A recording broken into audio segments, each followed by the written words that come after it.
روز 13 اکتبر در قصر ریاست جمهوری فرانسه رهبر این کشور امانوئل ماکرون و پرزیدنت تاجیکستان امامعلی رحمان وضع آسیای مرکزی و افغانستان را بررسی کردند. پیش از ملاقات رهبران با روزنامه‌نگاران واخوردند. حاضر ما با پرزیدنت تاجیکستان روابط دوجانبه و وضع آسیای مرکزی را بحث می‌کنیم. تاجیکستان با افغانستان مرزی طولانی دارد و از نگرانی‌هایش فرانسه را آگاه کرده است.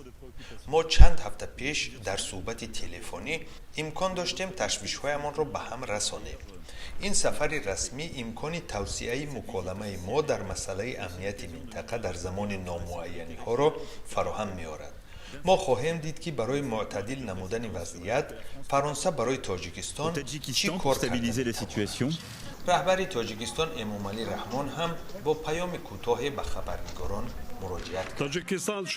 تاجیکستان فرانسه را کارشریک مهم، قابل اعتماد و سنجیده شده‌اش در اروپا می‌شمارد. یکی از اولویت‌های سیاست خارجی کشور ما داشتن روابط مؤثر با فرانسه است. ما به توسعه همکاری‌ها، دوستی و کارشریکی تاجیکی و فرانسوی آماده ایم.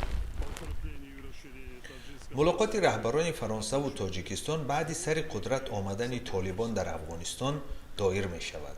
ماه اوگوست این جنبش اسلامی افغانستان را تحت تصرف قرار داده، نگرانی های جدی در مورد احترام حقوق بشر و به ویژه حقوق زنان را به بار آورد.